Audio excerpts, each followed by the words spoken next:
Virtual Racing School was developed to provide support to the next generation of sim racers. No matter if you're a rookie or veteran or what car or track you'll be racing, our goal is to provide training every step of the way.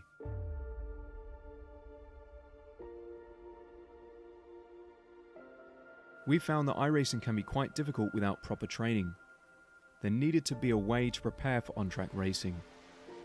With VRS, you can literally learn from the best sim racers in the world, including four-time NASCAR iRacing World Champion Ray Alfalla.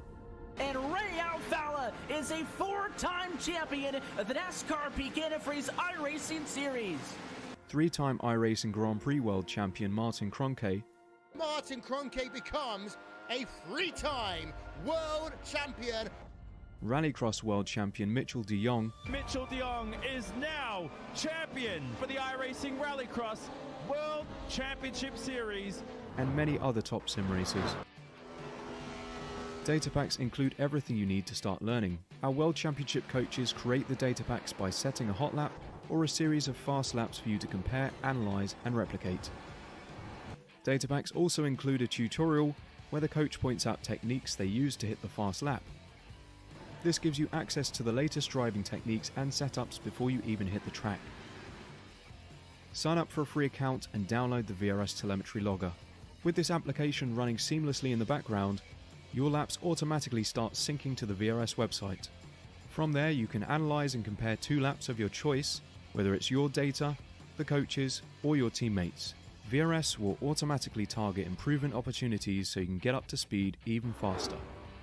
VRS also makes it easy for you to request and schedule one-on-one or group coaching sessions. These sessions can range from 30 to 90 minutes, and you can select the car, track, and setup combination of your choice. Visit virtualracingschool.com today to sign up and get started.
Good evening, good afternoon, good morning, wherever you're watching from. Thank you so much for joining us here on Apex Racing TV. We are so excited to bring you another season of the Colorado Karting Tour iRacing Winter Series.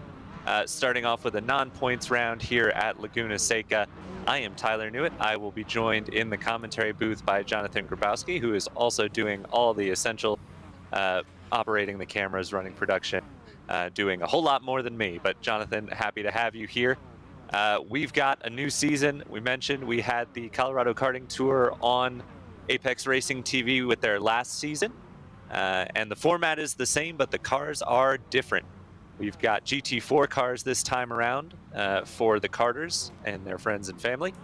But still a 15-minute heat race followed by a 30-minute feature race.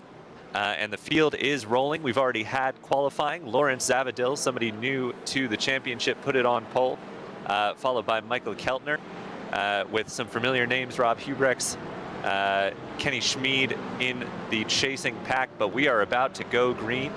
Zavadil leading them down the front stretch, and he is off. So with the field still working their way around the final corner, Zavadil is launched towards the Andretti hairpin for the first time here at Laguna Seca. And we are away. There's some dicing back in the pack there, but everyone keeping it nice and orderly.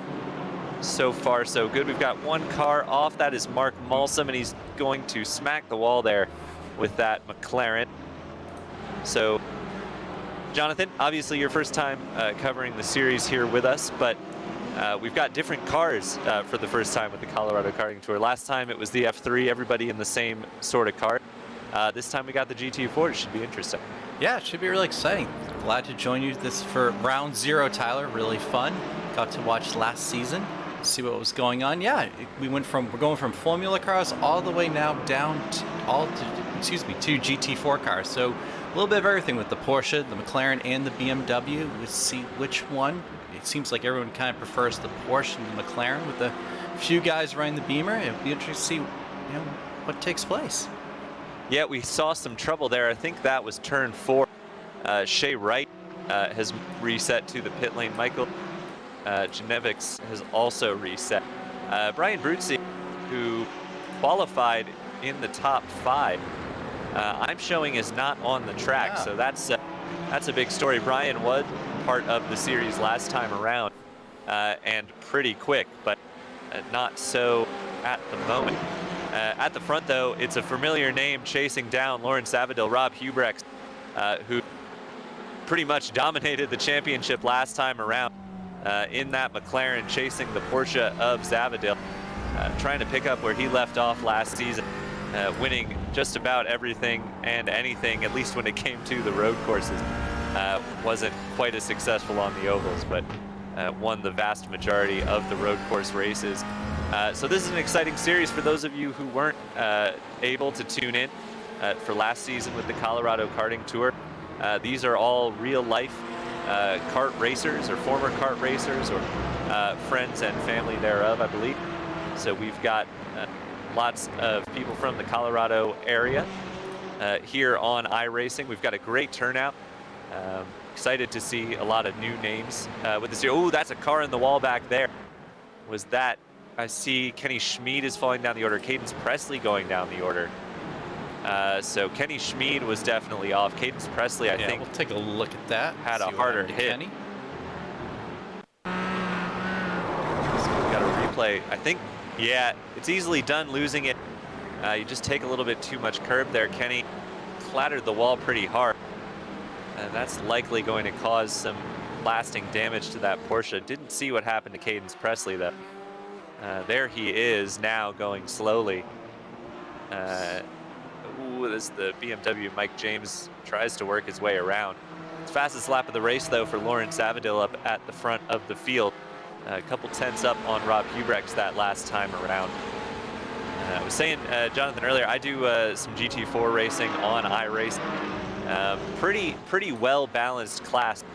The one advantage I've seen is the Porsche tends to be a little bit kinder to its tires than the McLaren or the BMW, but these races are rather short. I don't know that we're going to see that over the course of 15 or 30 minutes in these races, so should be a pretty straight fight.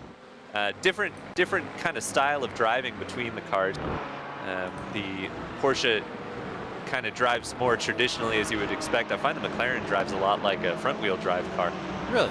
Very understeery. It takes a little bit to get it pointed in, but yeah, it's an interesting kind of sensation driving the McLaren. Of course, the BMW is just kind of brute force. A lot of power to make up for the relative size of the car. As we saw somebody else going off there, I'm not sure who that was. We ride on board now with Zach Peterson. I think it might have been Brock Mays who we saw off in the background. But yeah, Peterson. Yeah, everybody's kind of finding their legs. It seems like these first few laps had a few guys jump up and down the tower, a few incidents, but it's early, it's round 0. Guys are just kind of feeling their way, and we'll see how it goes from there.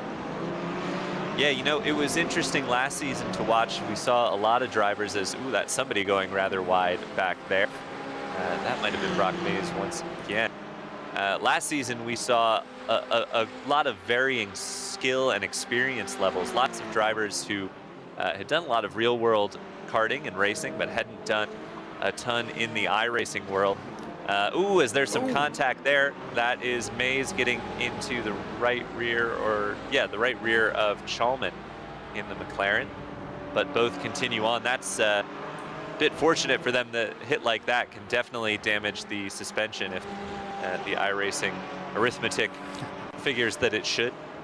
These cars do have the newer damage model that allows breaking of suspension and body parts. It actually makes these cars pretty robust to general hits. You see Kenny Schmid continuing on there. He hit the wall pretty well, but as long as everything stays in one piece as far as the suspension is concerned, they tend to continue on. But Schmid doing well in 7th. He was another one of the front runners in the championship last season, but looks like he's got some competition this year, John. Yeah, absolutely. You know, we have some new names. We have some, you know, some familiar names to those that watched the series last time around, like Rob Hubrex, and even though he's not on the grid right now, Brian Bruzzi, some really fast guys that, you know, they're quite capable of winning. So, you know, it's up for grabs this season for sure. Yeah, of course, this is a non-points round. We call it round 0. So just pride on the line tonight, but really a chance for the drivers to get a feel for the series, see if it's something they want to keep doing. So good to see such a high turnout. You'd expect, hopefully, that carries on to the points-paying races. And we've got a pretty exciting schedule for you here at the Colorado Karting Tour Winter Week. And I just had it up and I lost it. Let me pull it up again. So after this non-points race is Laguna Seca. As we see Walker catching a little bit of dirt there. We've got the first points-paying round at Road Atlanta, which is going to be one of the endurance races. So starting them out with an endurance race. We had a couple last season spread throughout, but that is throwing them right to the fire with a 45-minute race at Road Atlanta. Then we're going to see Lime Rock. That was a little ambitious on the brakes from Rob Holubar, another returning driver. Gave a little shove to Walker, and because of that, Walker ended up overshooting the corkscrew. He'll get a slowdown penalty for that, and I think Rob Holubar will continue on rather unscathed. So just a little nudge at the top of the hill. It's easily done. It's such a weird braking zone, isn't it? You're not coming in straight. Nobody's coming in at the same angle. So a little unclean, but everyone continues on. Not too much worse for wear. Yeah, luckily we're in the GT4 cars, so you know these cars can take a little bit of looking compared to the Formula cars last season. But yeah, as you said, going up to the corkscrew, as you said, it's not straight. It's a little awkward. Everybody's going at a different rate. Everybody's trying to find their braking point, and then you have that drop that everybody's preparing for as well. So. Oh, Walker trying to make some ground back up. Really sent it in there on green, but not able to make the pass complete. That's one of those situations I wouldn't really want to be in the McLaren, to be honest, because it just wants to pitch you out through the middle of the corner now. Herring having a look into turn 4. Ooh, that looked like there was a chance for some contact there, but everyone comes out cleanly. Was little defensive maneuver. You don't want to be too wide through here, and they all get it sorted, which is good. The rest of the schedule after Lime Rock, we go to Watkins Glen.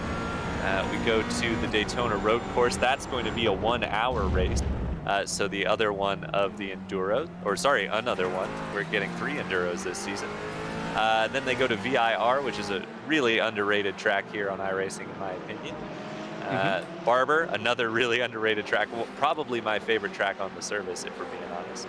And then closing out the season at Sebring with a 1-hour Enduro. So looking forward to that, to bringing you all the action for Colorado Karting Tour here on Apex Racing TV. As we see our race leader, Zabadil, has really stretched that one out over Rob Hubrecht, up to 3 seconds now.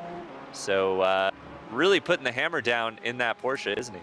Yeah, Zabdil, I was like, let's take a look at Zabdil. He is really starting to check out here. You know, last time around, the 128.82, Rob Hubrecht the 129.43. So Zabdil last time by was the only guy in the 128. So he is really hustling that Porsche. That is a mighty quick lap time around here. As we see 3rd place, Michael Keltner. Haven't really talked about Michael. He's a new driver to the series. Qualified in 2nd, actually. Got taken off the line by Rob Hubrecht, but has done well, hanging on to 3rd place and not losing touch with Rob Hubrecht. and another new driver in behind them, Ezra Kelderman. So 3 McLarens there in a line hanging on. Everybody mostly doing the same pace in this group, but they are pulling away from Suraj Pradhan in 5th place. So good pace there for these guys. We won't be missing Kelderman's car on the screen, that's for sure. No, that is a livery that stands out, makes you notice it for sure. Kelderman, like we said, another of the new drivers to the series, so good to see some fresh faces at the front. Somebody to bring the challenge to Rob Hubrecht. Certainly he was a little bit untouchable last season, so but it is still Zavadil out front as we watch some battles further back in the field here. Who is that exiting the pit lane? I think that is potentially. We've got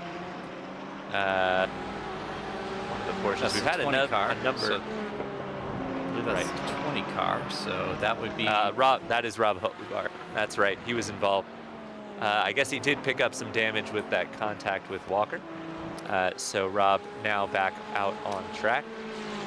We've had a number of drivers make their way through the pit lane early on here. Obviously, 30 drivers around Laguna Seca, there's going to be some contact. It's just kind of an inevitability, excuse me. Around here, there's going to be some incidents, some drivers needing to come through pit lane. We haven't had too many drivers disconnect. I saw that Cadence Presley is not continuing on. And Austin Chalman and Mark Sherman are both still sitting in the pit lane, have been for a while. But Brian Bruzzi, who we said out there, did not take the grid, has made it out on track. So it must have been some sort of technical issue or something that prevented Bruzzi from taking to the grid. He's 3 laps down, or 2 laps down rather, to the race leader, but not fortunately still in the race. And hopefully we'll see him. I imagine he'll be moving his way forward in race number 2, putting on a show there. He was quick in practice, quick in qualifying, obviously qualified in the top 5, just didn't make it to the grid. So that'll be fun to keep our eye on in the feature race, Brian Bruzzi.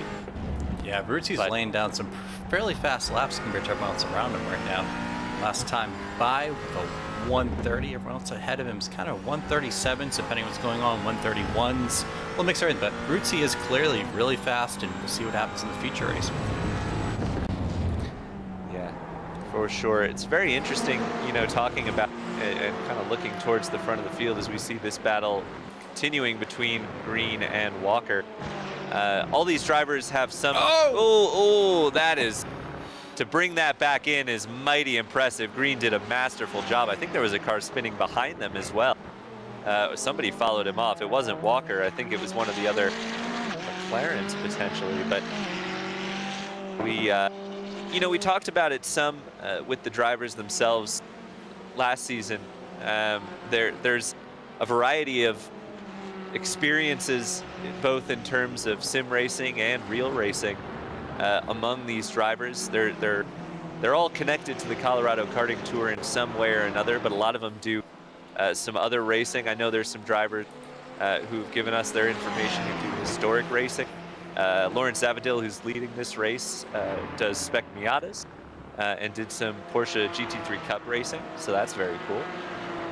We know Kenny Schmid told us last season he did some sports car SCCA type racing, and I believe I heard him saying, or somebody saying before the start of this, that he actually has driven that Porsche GT4 car in real life. So certainly seems to be translating well. We know Kenny was quick in iRacing from last season, but obviously doesn't hurt to drive the car that you drive in real life. As we're side by side. Look at this battle. Turn number 3. That is 3 wide, as that is.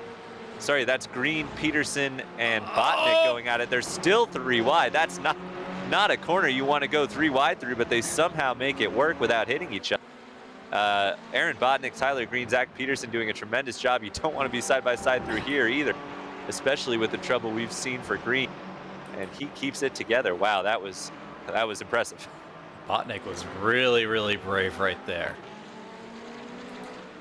They all really were. I mean, they were mixing and matching. Botnick kind of started that battle in front ended up kind of in the middle, and now is back in front again. So really a lot of back and forth there.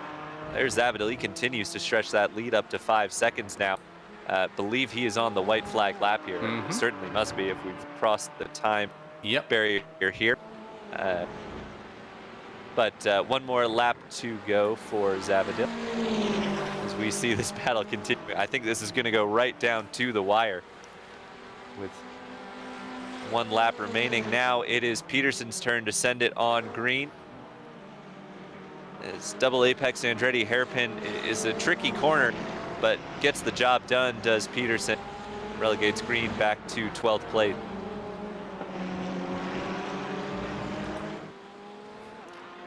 Watch Zabadil exit the corkscrew with a few more turns to go, and will take the heat race win. Yeah, he has really separated himself from the field so far today, and kind of get the feeling you did with Rob Brex last season. You know, can anyone catch him? I'm sure with the quality and the amount of drivers we have here, there will be some fights throughout the season, but at the moment, Lawrence Zabadil is untouchable at Laguna Seca. There is the aforementioned reigning champion, Rob Hubrecht. Oh, no! Oh, and they've come to blows. Oh, that battle that had progressed so cleanly through the closing stages of this race. It was Peterson and Botnick who came together. I didn't see who was the instigator there, but Botnick certainly got the worst of it. I think Peterson might have slowed to try and give the position back, but Botnick is so far off that that would have been tremendously costly. So Peterson continues on. Get a replay here from the back of Peterson. So Peterson, there was a little bit of solid air, as my friend likes to say there, but the little bit of space between the cars, but it's just such an oddly shaped braking zone. We were talking about it before, that, you know, neither of the drivers were really doing anything particularly wrong. No. They just didn't have enough space to go through together, and so unfortunately for Botnick, he's going to end up the worst of it, down in, I think, 19th place. The first car scored 1 lap down, but Roman Gevorkian comes across the line, just waiting on a couple of drivers, but we'll get the results to you, and then we've got some excitement coming your way with an interview with one of the sponsors from the series, that being Eric Gunderson from Point Karting. So as soon as we get those results up, we'll get them to you, and then we will bring you a conversation with Eric Gunderson. Here come the reel. Show those results. And Lawrence Zabadil is your race winner ahead of Rob Hubrecht by over 5 seconds. Michael Keltner brings it home in 3rd, Ezra Kelderman in 4th, Suraj Pradhan in 5th, Kenny Schmid in 6th, Jeremy Davis in 7th, Brandon Walker in 8th, Michael Herring 9th, Tyler Green rounds out your top 10. Behind them, Daniel Lopez, Brock Mays, Zach Peterson, Mike James, Armand Gevorkian is your top 15. Mike Weber, Dustin Wayman, Tracy Scott are the top 18. Then it's Aaron Botnick, who we saw have that last lap incident, Mark Malsa, Corey Ross, Mark Sherman, Austin Chalman, Brian Bruzzi, Michael Genevics, John Schneibel, Rob Holubar, and Shay Wright rounding out your field. So, sorry, Cadence Presley and Ben Jolly, who did not take the start. So let us grab, for your listening pleasure, Eric Gunderson from Point Karting. Are you with us?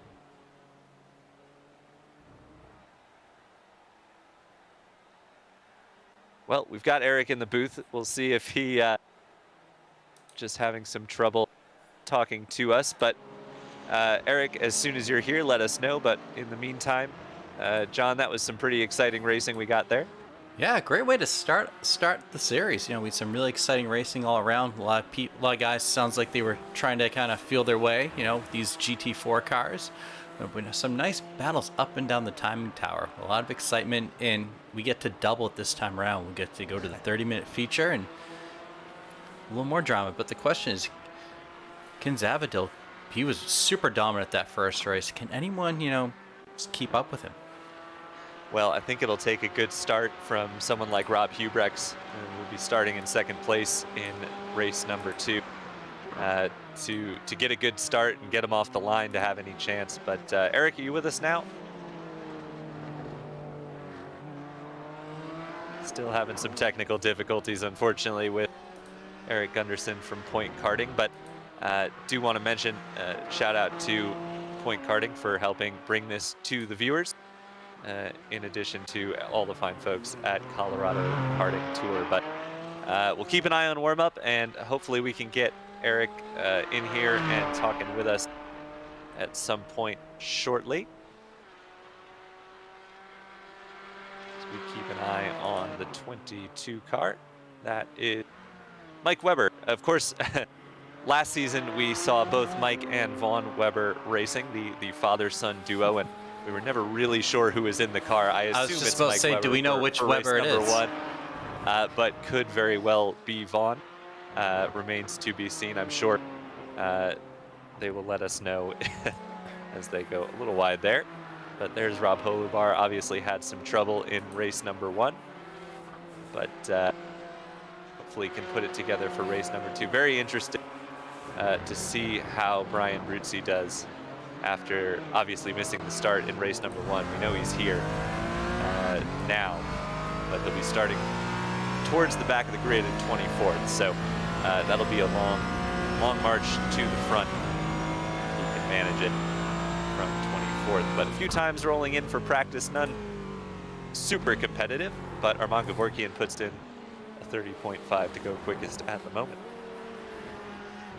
Yeah, Gevorkian so far. Only 4 drivers have taken times right now, but there are a bunch of guys on the track. Ezra Keldman's out there, Walker Scott, Sherman, Hubrex, Kenny Schmid. I'm expecting to see, let's see what Kenny Schmid does, this time. He had a tough heat race, and, can he bounce back?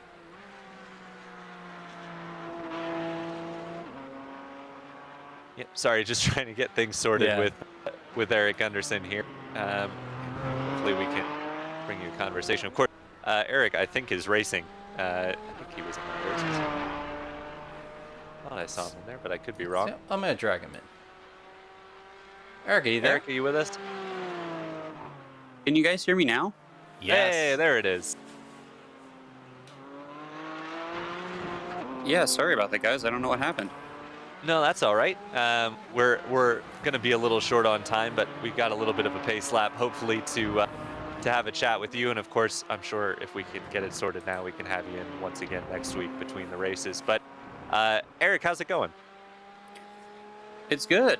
I'm really excited to see the volume of the turnout here.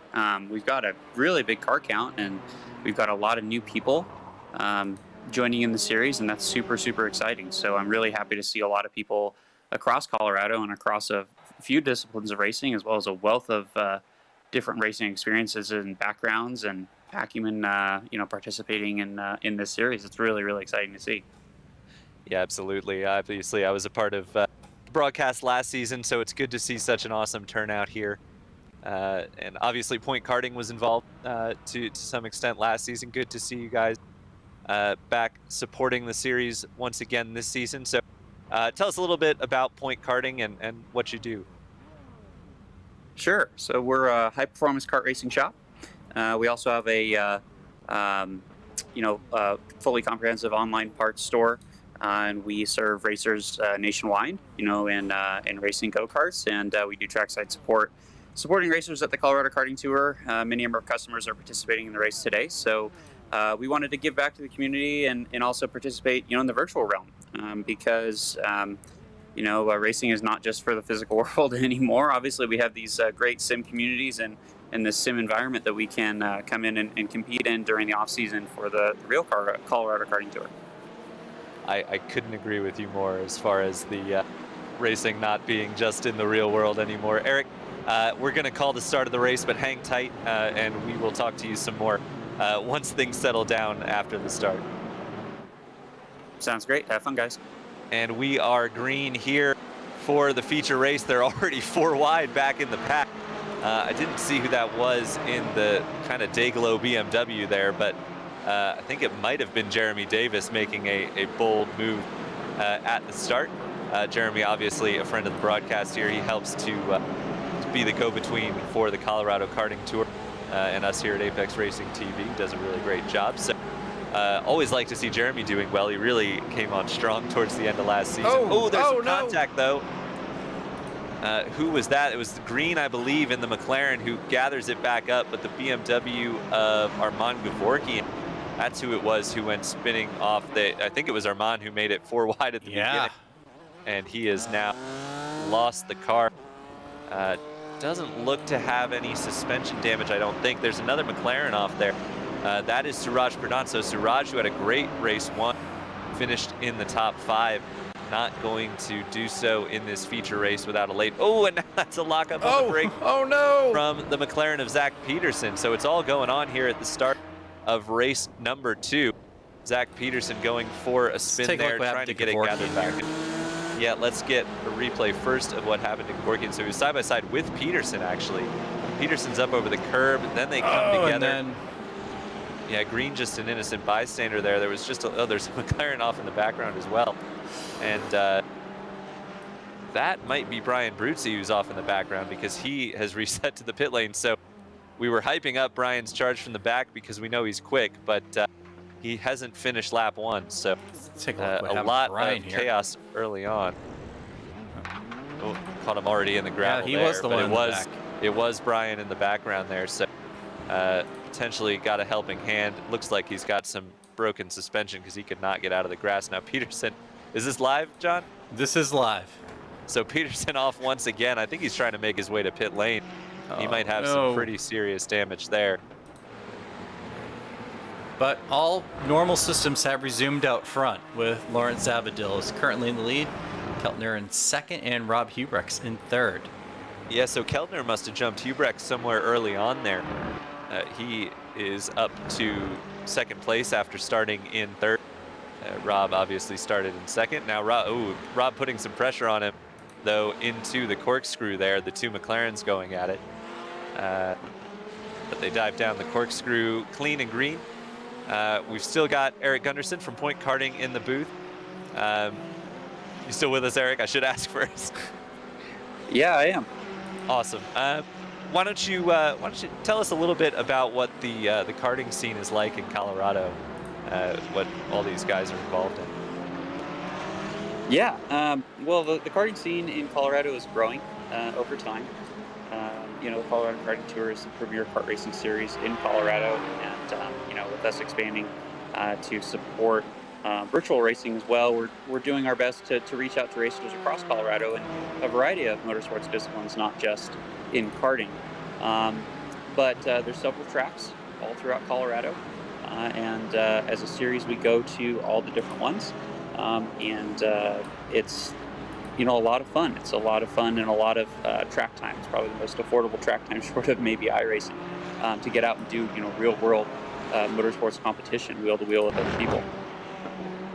Yeah, that sounds quite exciting. I'm just a little out of reach of the Colorado racing scene here in Idaho, but you know, I'm sure for those located in Colorado, it's, oh, we've got some contact on track. I'm seeing Mays and I'm seeing Davis dropping down the order. That's Mays in the Porsche there. And I believe Jeremy Davis was also involved in that one, as they're both falling fast. You can see Davis still facing the wrong way in the background there. Let's see what happens here. Oh, there was a 3rd car involved there. Oh, ooh. Oh. Yeah, Jeremy just, I think, missed the braking point a little bit and sent it up the inside of Mays in the Porsche. And unfortunately, that will be the end of both of their races, at least as far as the competition is concerned. It was Herring in behind there, but he did not get involved in that one. So all good for him. He continues on in 8th place. That was a pretty high up battle inside the top 10. So a shame for both of those drivers. Now, Eric, are you a racer yourself, real, virtual, or both? I've done both. Definitely a lot more experience in the real world. You know, in general, right now, you know, my primary focus is growing Point Karting and continuing to support our racers. So I, you know, drive a lot on track days and do race occasionally. I have a race coming up that I'm participating in, but for the most part, you know, I've had experience in karting as well as other forms of race cars, and I competed in the very first season of the iRacing League, and since then just been enjoying watching the streams. but it looks like everyone's mixing it up and having a lot of fun out there. Yeah, it certainly does. I'm itching to get involved. I do some GT4 racing on iRacing, so this is whetting my appetite, especially Laguna Seca. I really oh, that was a big knock in the back. That was the McLaren of Scott going for a spin off the nose of the Porsche. I think that was Mike Webber, but I could be mistaken. That Webber? was. Yep. Yes, it was. So Webber, yeah, he's got Rothman's livery. Yes, and the left side mirror flapping around, the key indicator of contact there. So Scott continuing to drop through the order. I expect we'll see him in pit lane after that one. That was a pretty hard hit. Eric, before we let you go, I've been led to believe that you might potentially have something you'd like to announce to the listeners. Yeah, we've got a really exciting prize package for this series. At the end of the year, one of our goals with CKT, as well as of course at Point Karting, is to get people activated and involved in the sport of karting. So we're offering a series of prizes to the top 3 finishers in the series points championship for non-current active kart racers with CKT. So the highest points finisher, regardless if they have motorsports experience or not, will get a free race as well as a practice day with our tri-karting program at Point Karting to take place in a real actual kart racing event. And then second and third will get a tri-karting day experience as well. So we're super excited to bring that to the competitors here and to provide those opportunities for people to transition from the virtual world to real world competition with the Colorado Karting Tour. Well, that is absolutely tremendous, Eric, and I love to hear any way that people are bridging the gap between the virtual world and the real world as far as racing is concerned, and that is just an awesome prize pack for all of these racers. I hope that that people take you up on it. I hope that whoever wins the championship, whoever finishes towards the front of the championship can appreciate those awesome prizes. But thank you so much for joining us, Eric. Is there anything else you'd like to say? Anyone you'd like to give a shout out to before we let you go? Yeah, I definitely want to thank the board of directors at the Colorado Karting Tour for stepping up and being supportive of this venture that we're doing here with the iRacing League. If anyone's curious about kart racing, check out the Colorado Karting Tour, Karter.com, or reach out to us at Point Karting. We're going to be checking out the season and the action throughout the season. So we're excited to hear from racers and really glad that people are participating at the level that they are. Well, Eric, thank you so much for joining us here in the booth, and maybe we'll hear from you at some other point later in the season as well. But for now, I'll let you go. Enjoy the rest of the race, and we'll see you later. Sounds great. You guys as well. Man, I tell you what, John, I'm thinking about telling Lee I can't do the rest of the broadcast because I gotta enter this series so I can try and win those awesome prizes from You're Point gonna leave Karting. me be. Yeah, I don't know. I mean, what a tremendous prize pack though from Point Karting. That's really absolutely awesome. That is a. I know now everyone wants to sign up. That is a great idea. And thank you to Eric for joining us. Yeah, really great to have him in the booth. It kind of gives you maybe an indication on why the level of participation is where it is. Certainly, I have to imagine that's going to help drive turnout. But obviously, I think some people just probably watched the league last time they were on Apex Racing TV and thought it looked like a lot of fun because it. I have to say, it really was watching it from the booth. And, we've seen some great racing so far today. Excuse me, I'm losing my voice a little bit. That is James in the BMW getting wide, and he's going to lose a spot to Danny Lopez there. So Mike James just, we had the camera on. That's the worst time to make a mistake is while the camera is on. The commentator's curse as it happened. That's really the producer's curse, isn't it? That's true, the broadcaster's curse. Yeah, poor Mike James. But we'll change it to the leader. Maybe Lawrence Zavidal will make a mistake here and give Michael Keltner a chance to fight for a race win, because at the moment, Lawrence is quite a ways up the road once again. I think he finished race 1 with about a 6-second gap. Yeah. And he's almost got that much 10 minutes here into race number 2. And just went fastest lap with a 1:28.05. So that's the one thing I've noticed about the Porsche among the GT4s is it really just, normally it's the kind of downforce cars like the LMP2, you see them where as the fuel burns off, they just go faster and faster. But the Porsche seems to be one of those as well. It kind of hits a hump in the middle of the stint where the tire wear overcomes the fuel a bit, but then you burn some more fuel off and you go even quicker. Oh, there's contact in the Andretti hairpin. Oh! 3 Porsches involved. I saw Weber, Pradhan, Holubar, and Botnick, so maybe 4 cars involved. I saw Pradhan dropping down a couple of places, but he might have just been held up. I think it was Botnick, Weber, and Holubar. So it was Botnick who ran wide. And then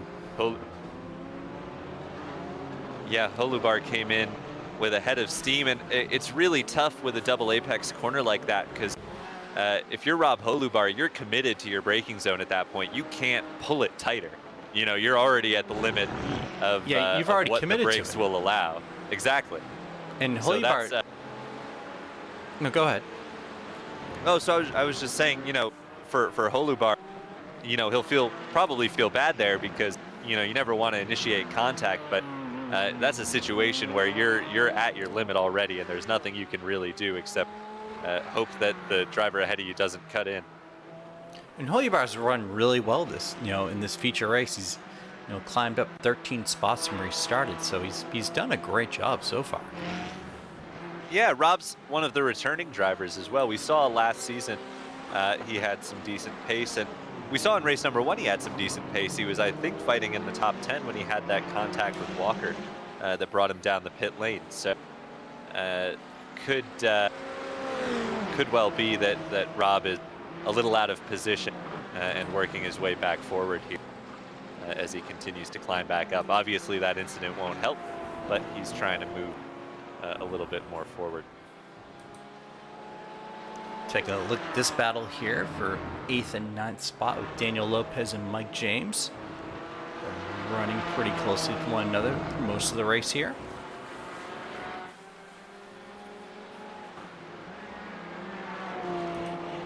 Yeah, obviously we saw James make that mistake when we last had the camera on him, but he's putting the pressure on Danny Lopez here.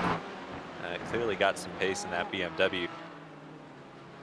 Not too many BMWs in the field. We saw some of them running well. Obviously, Jeremy Davis was up there in the top 10. We've got Mike James up in the top 10 as well, but definitely the least popular of the cars, and I get that. I've sampled all of the GT4s for a decent amount of time. A little late on the brakes there for James, but gets it woed up.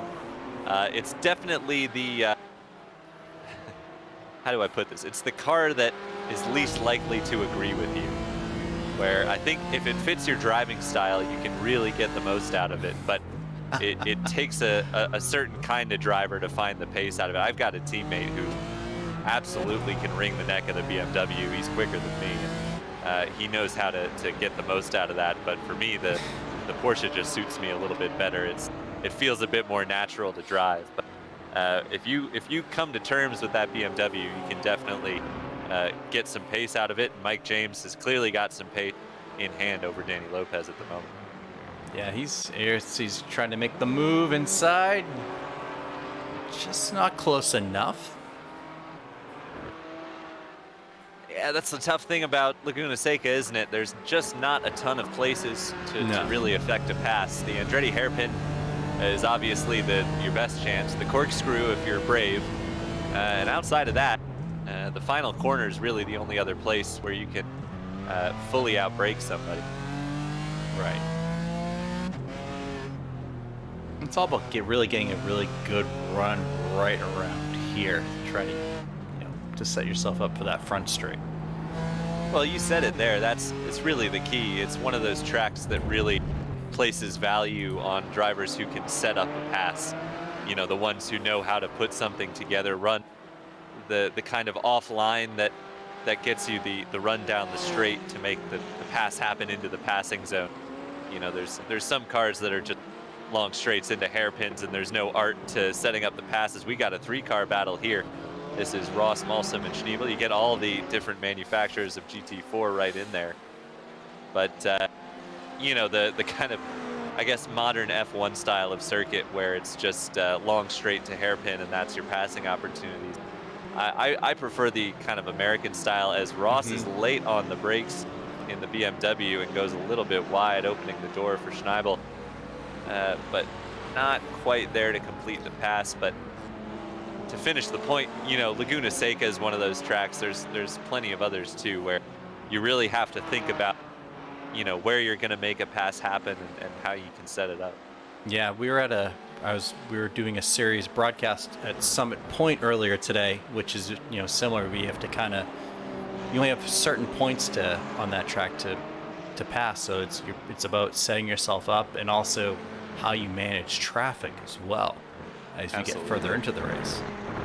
Yeah, and these 30-minute races, you have to believe the leaders are going to face a fair bit of traffic, as that was Ross going well wide, and he's now lost that spot not only to Malsum but to Schneibel as well. So that is a couple positions down for Ross. But yeah, Summit Point's a good example of that. Barber, I mentioned earlier, one of my favorite tracks in the world. That is a great track for really having to think a few corners ahead as to what you're going to do. It's yeah, that kind of American club circuit style that really yes, that's the best way to put it.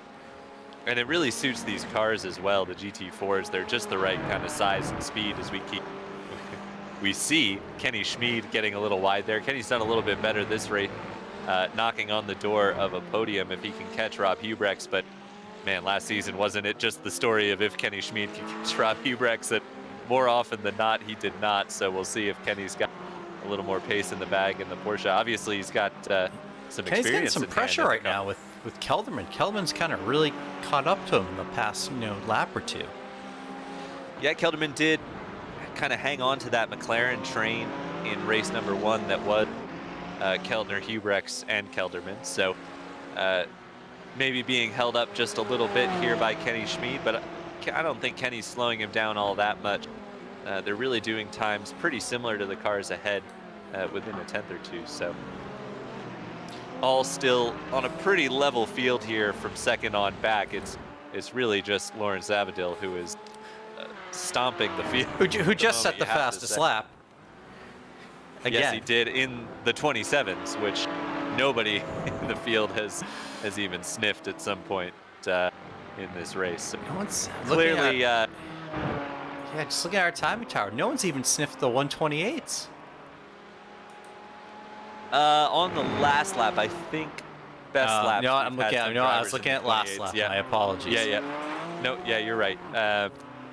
Yeah, so best lap, we've had a few drivers dip into the 28s, but that was earlier on in the stint. We did mention, you know, the Porsche hangs onto its tires quite well, and clearly Zavadil in the Porsche is managing to keep putting in good laps where some of the McLarens behind are not. Here we see a battle after his rough first lap. Armand Gevorkian trying to work his way back forward. Armand, another one of those returning drivers. We saw him in quite a few races last season. Don't know that he did the full calendar. Ooh, as that's Botnick going wide ahead of him.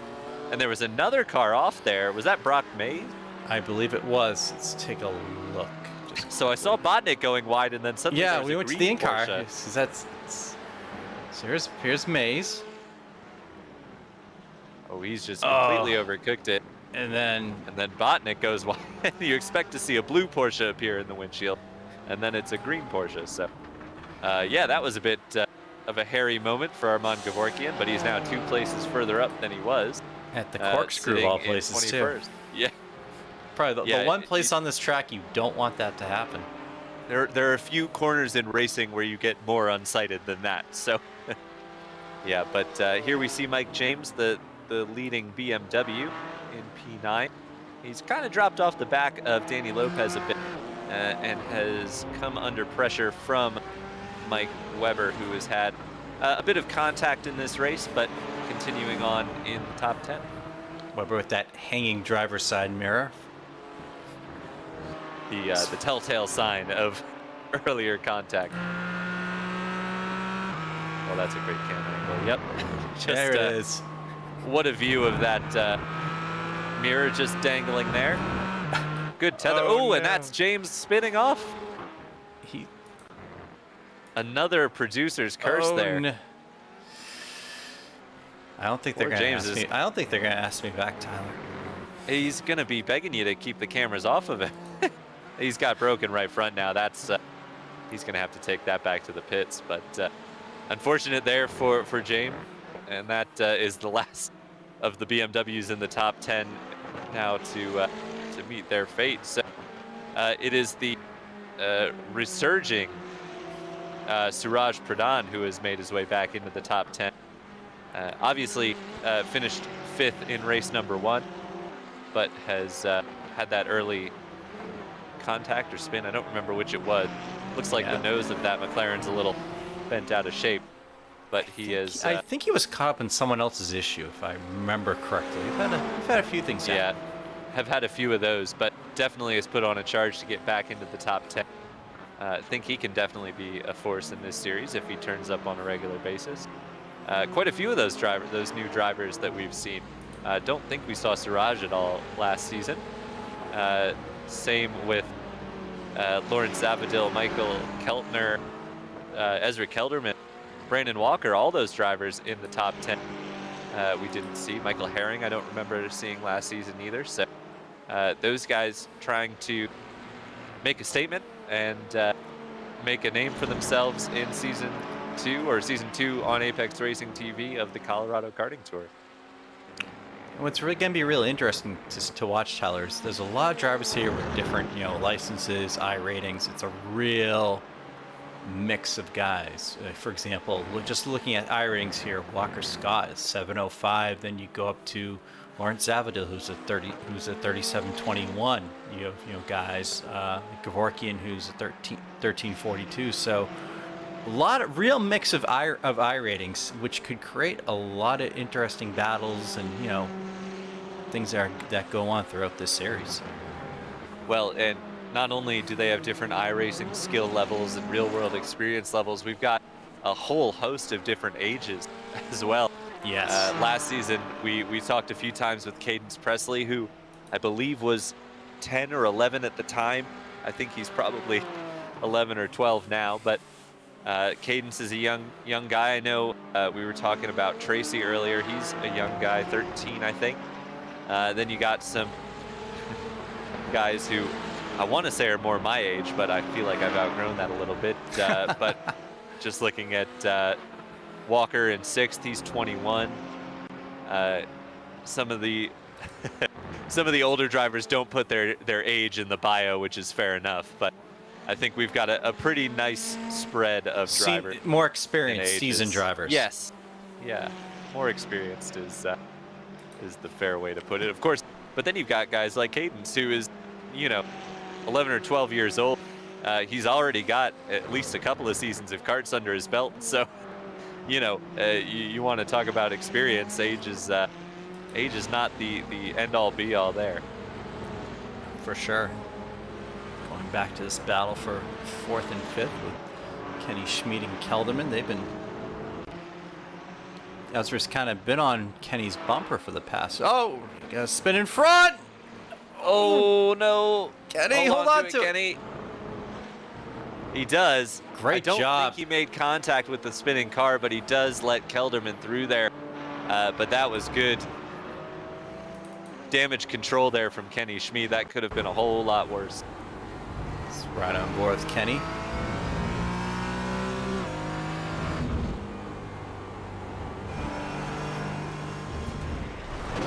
Oh. That is some masterful reaction time there from Kenny Schmid. I didn't catch who the spinning car was. It was one of our lap down McLarens.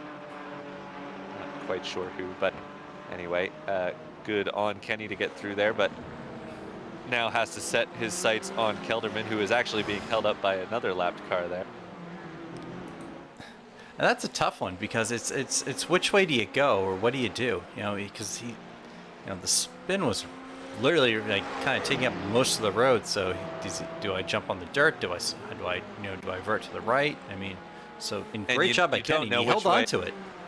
Yeah, you don't know which way the car is going to roll, because some guys will slam on the brakes and just kind of slide where they are. Some will let off and roll backwards, or they'll try and get on the throttle to save it and roll forwards. It can be really tricky to predict, and I think Kenny definitely made the right call there. He doesn't have a ton of time to chase back down Kelderman, but he has closed that gap a little bit. It was up over 2 seconds now, down to just about 1.5 seconds or so. Yeah, we had that.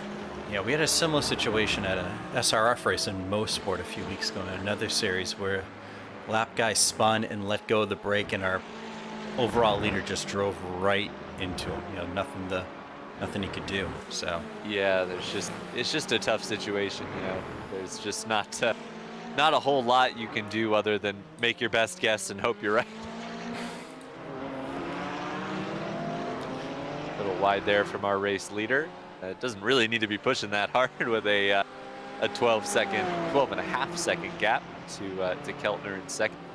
I'm impressed by the job Keltner has done to hold off our reigning champion Rob Hubrex.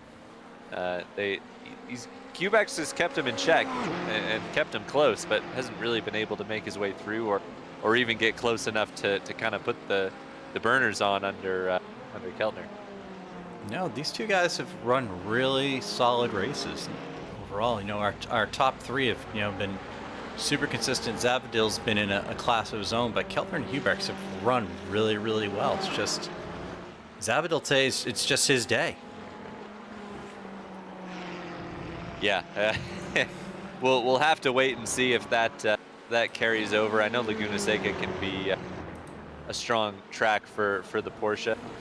We'll see if that carries over to some maybe McLaren favored tracks. But for now, maybe it's just a track that clicks with Zabadil, but it doesn't look like anyone can touch him here. Want to give a thanks to those contributing on the YouTube chat for Apex Racing TV. I see Nick Olson and Jacob Doe have both voiced support for Mike J. And mentioned your commentator's curse as well. But good to have some participation. I know we're coming across on a whole bunch of Colorado Karting Tours channels as well. But I only have the chat for our Apex Racing TV YouTube channel. So if you want to hop over here and show your support and get involved, we're happy to have you.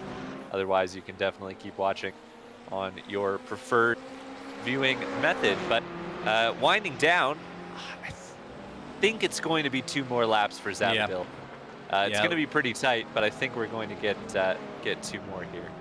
Yeah, I think you're correct. My math is not great by any stretch of the imagination, but I think we're going to have 2 to go, and we might have a nice little battle here for second place.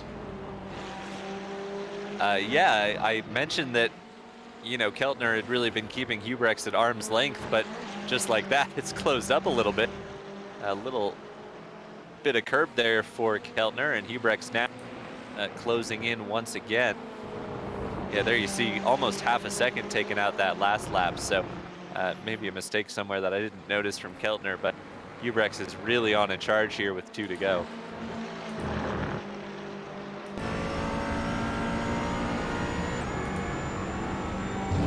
So we're right on board with Hubrex, gonna head down the corkscrew.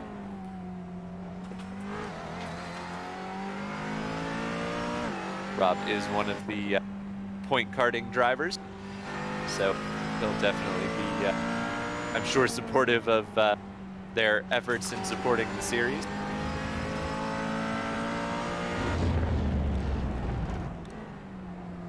Well, that's a late braking maneuver there from Hubrex, but that lap car, I think, meant he couldn't get all he wanted to out of that exit. Yeah, I think that lap car kind of threw him off just a tad. He was trying to get out of the way, which is, always appreciated, but as both of those drivers run their fastest lap of the race, 28.637, 28.630, it is definitely on between these two, but I just don't know that Rob's going to have an overtaking opportunity. He hasn't quite been able to get close enough, as there's a BMW off there, I think. Yeah, just watching this battle, it's where can Hubrex make a move? Because it looks like he is a little bit faster watching that in-car last lap. He looked like he was a tad faster at certain points than Keltner, so. Yeah, it seems maybe as though he's just saved his stuff a little bit better than Keltner, been a little easier on the tires. The corkscrew's one of those few overtaking opportunities we've mentioned, but I don't know if he's close. Oh, he's enough. close. He's late on the brakes again, trying to stick his nose around the outside.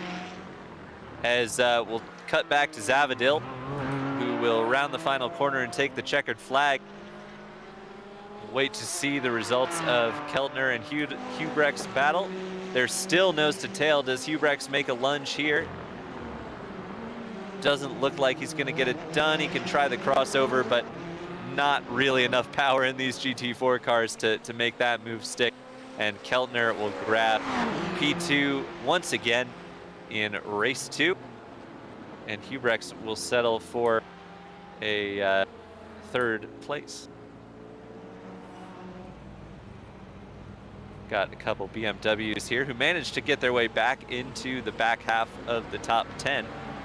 Both Corey Ross and Jeremy Davis with a nice recovery. I think there must have been some chaos going on while we were watching that Keltner-Hubrecht battle, because things have really shaken up from kind of 5th on back. Walker moved his way up to 5th. Something happened to Kenny Schmid as he's ended up 1 lap down in 11th. Danny Lopez, Suraj Pradhan recovered to 7th. That's a pretty impressive run from him. Mark Malsum up to 8th, and then the two take a look and see what happened to Kenny aforementioned here. BMW. Let's replay, but you let us know what happened. Here's Kenny right here. Must have been post-race. No.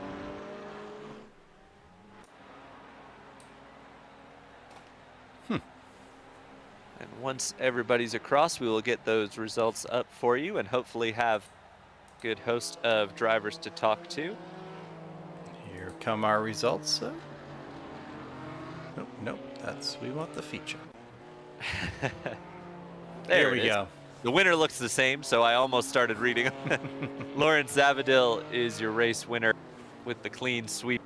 Pole, Heat 1, feature race. Doesn't get more dominant than that. Michael Keltner comes home in 2nd. Rob Hubrecht, who's very familiar with the weekend sweep, comes home in 3rd. Ezra Kelderman brings it home 4th. Brandon Walker 5th. Danny Lopez in 6th. Suraj Pradhan in 7th.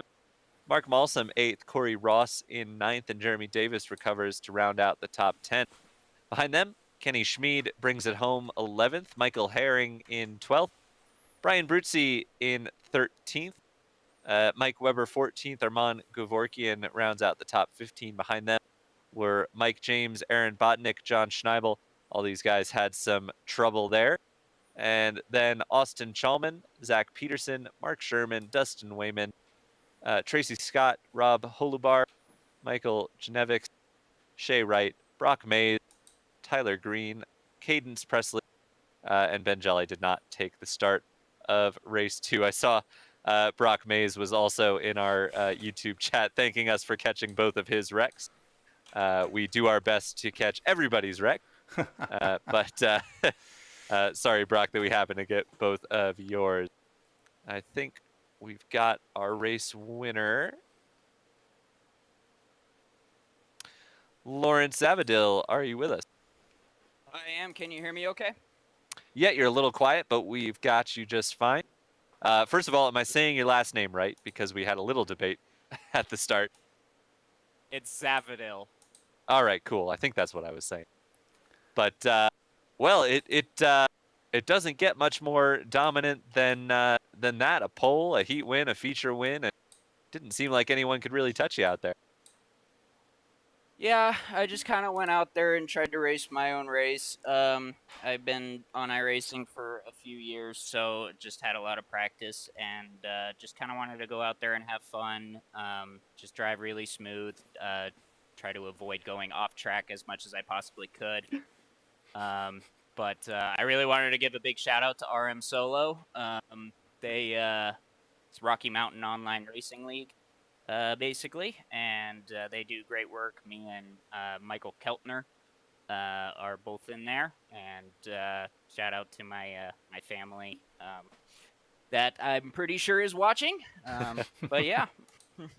Well, awesome. We, you know, you're a new name to the series. We obviously hosted the series last season on Apex Racing TV here, but certainly we saw last season that there was quite a variety of both real and virtual world experience levels. You say you're experienced iRacer. Have you driven the GT4s much, or just an iRacing generalist? I actually mostly stick with the Porsche Cup car, the 992, and previously the 991. Just trying to potentially at some point maybe qualify for the Super Cup, but that's a far out dream yet. But we're working towards it. It's good to have goals for sure, and I have to believe the GT4 car must feel a bit placid coming from the certainly the 991. I haven't driven the 992 much, but for sure. And as far as real world experience goes, what sort of background do you have, and how is that helping you out here in the virtual world? Real world experience. I mean, I've raced motocross in the past. I was third in state in a 50cc class when I was young as a kid. So I kind of got used to flinging around the rear tire on a motorcycle in the dirt, which is a little bit different than a car, but it's a little bit harder in my opinion. But from there, I really just got into car racing from working at a racetrack, High Plains Raceway, in Colorado. And I've got myself a few open lapping days out there, but I currently am building a spec Miata that should be ready next year, and hopefully I'll be out with NASA racing with those guys in spec Miata. Well, that is awesome, Lawrence, and we're glad to have you here on Apex Racing TV in the Colorado Karting Tour Winter Series. Although I think some of your competitors might not be so glad, but we'll see if the field can figure something out and close that gap in the next couple races. I know you already got through a bunch of shout-outs, but before we let you go, is there anyone else you missed that you want to give a shout-out to?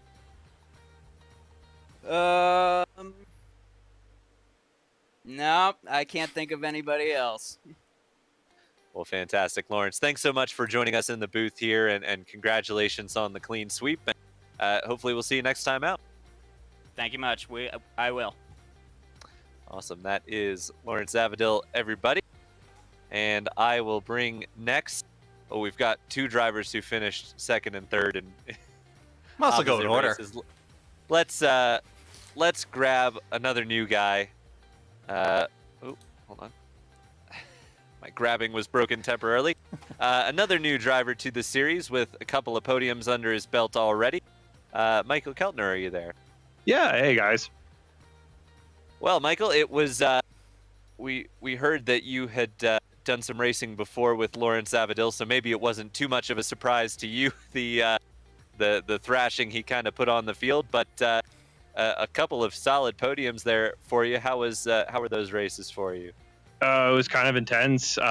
Doing full 30-minute stints in a motion rig definitely makes you feel the race a lot more than sitting in a fixed rig. So I'm sweating trying to catch my breath here. Well, for sure, I have to imagine it would. But you are, as we mentioned, another new name to the series.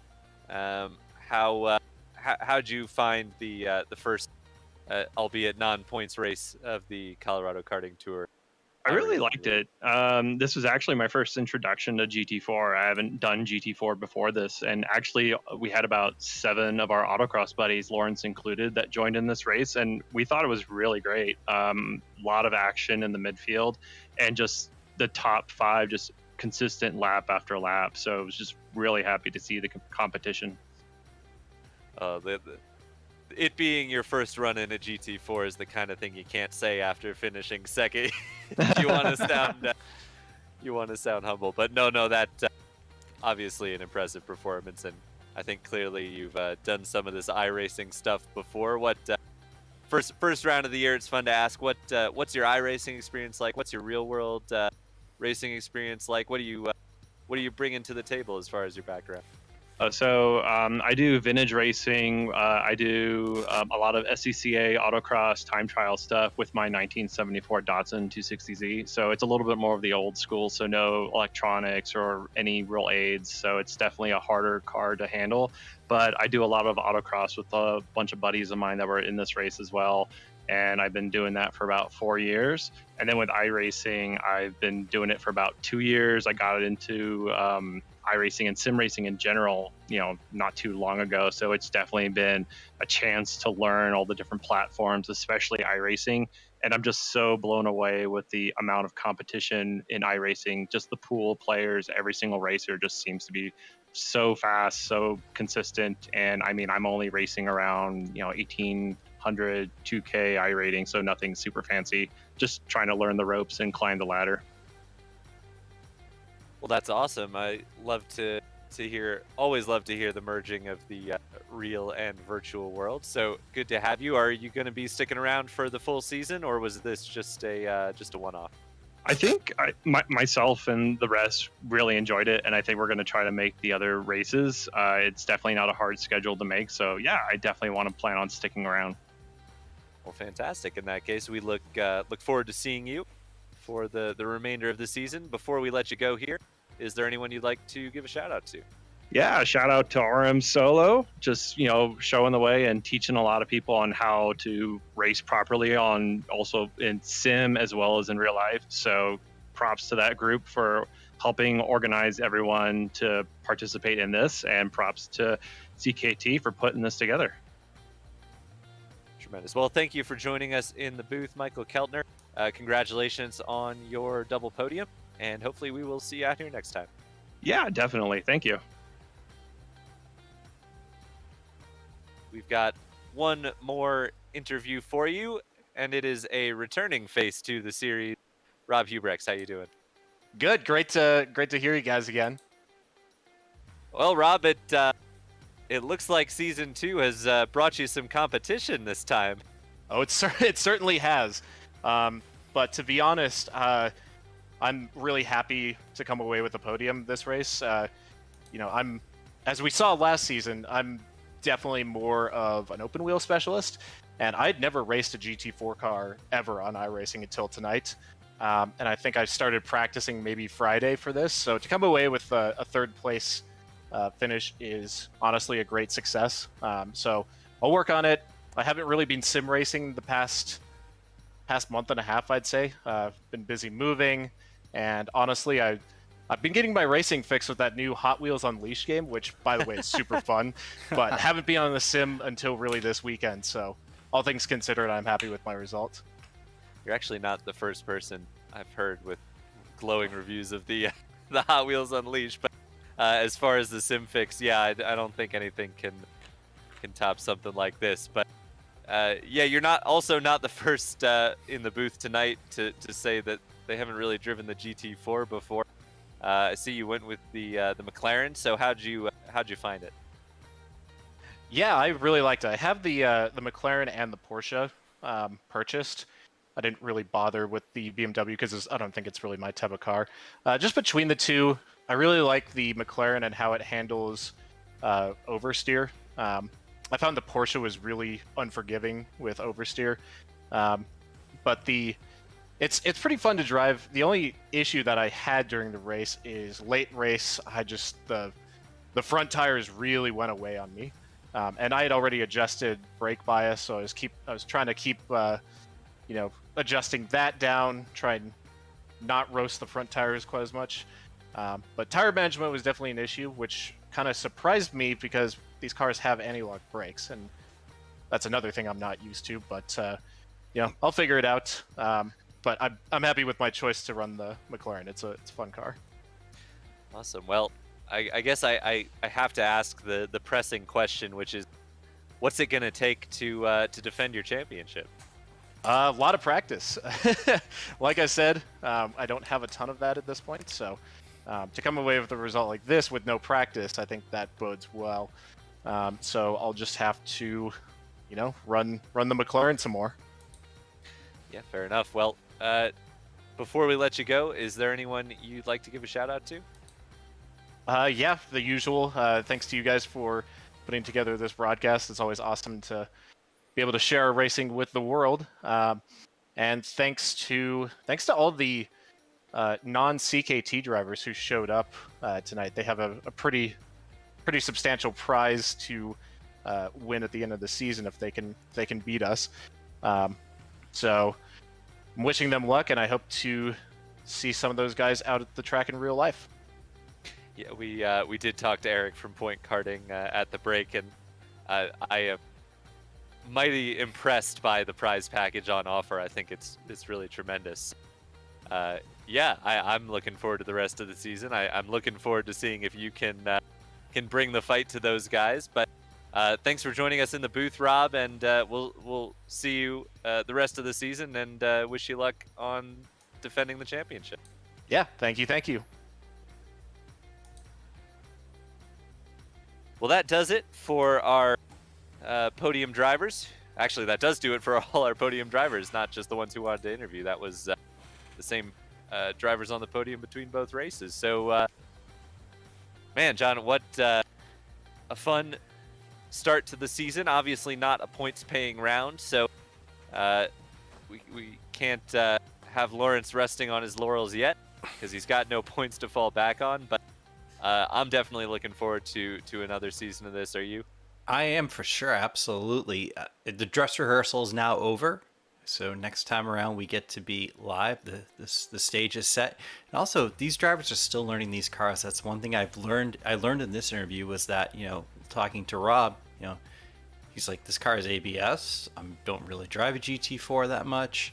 I'm a Formula guy, so there's gonna be some drivers who took this race as a learning experience, and I think it's all going to play out as we get to the halfway point of this series, because these guys are going to get more familiar with these cars, and we're going to see some great racing. I think you're absolutely right. I think we kind of saw that last season as well. There were people who kind of slowly came to grips with the cars, who were kind of figuring out iRacing at the same time. I think it was kind of a learning experience for a lot of guys, and I would be shocked if we didn't see something similar this season, but that remains to be seen. Hopefully we keep getting great turnouts like we did for race number 1. I love the idea from Point Karting to offer prizes to, if you can beat the CKT guy, you get to join CKT basically, which is pretty cool. You get it kind of also creates a rivalry of the non-CKT versus the CKT guys too. So it's a fun storyline throughout the season. Yeah, we're certainly going to have to keep an eye on that, but that'll do it for today's practice round, if you will. But that is far from all of the action we have coming your way on Apex Racing TV this week. First up is the IndyCar Open Series, which is coming your way tomorrow night if you're here in the U.S., or very early Tuesday morning if you're somewhere east of the U.S. That is the official series, official IndyCar top split, and that is coming your way at 12 UTC from Montreal. We've also got the GT3 AM Series, the Apex Racing League GT3 AM Series, that is. Round 4 from the Hungaro ring, coming your way Tuesday night in the UK and Europe area, and Tuesday afternoon elsewhere. Then it's the Radical Racing Challenge on Friday the 12th, evening Europe, afternoon US. That is going to be at Road Atlanta. I think you're going to see a lot of Road Atlanta coming up. We've got the Finding Speed GT3 League from Suzuka International Racing Course. That is coming your way on Saturday, November 13th, evening Europe, afternoon US. Also on Saturday, we've got the Formula 3.5 Championship. That is, once again, evening Europe, afternoon US from the Red Bull Ring. Then on Sunday, we've got the SRF Weekend Warrior from Zandvoort. That'll be a fun one for sure. Those guys always get a nice turnout and put on a good show. Also next Sunday, we've got the continuation of IGP Fun, round 8 from Spa-Francorchamps. Oh, sorry. No, that's round 9 at Zandvoort. Wrong thumbnail there. And then it all comes back around. There's a lot going on. The IndyCar Series Monday night after that. So that's the week ahead on Apex Racing TV. And if you're wondering where you can watch it, well, if you're already on our YouTube channel, you're in the right place. That is youtube.com Apex Racing TV. If you're elsewhere, that's where you want to look. Also, make sure you follow us on our social media channels. We're on all of the major social medias. So whichever is your favorite, just look for Apex Racing TV and give us a follow. You won't miss a race, and you'll get to see some great highlights from all of the series we have here on Apex. But that'll be it for now from Laguna Seca for the Colorado Karting Tour Winter Series. Really excited to get this one going once again. I was kind of counting down the days. So for Jonathan Grabowski, I've been Tyler Newitt here on Apex Racing TV. Thank you so much for joining us, and we'll see you next time.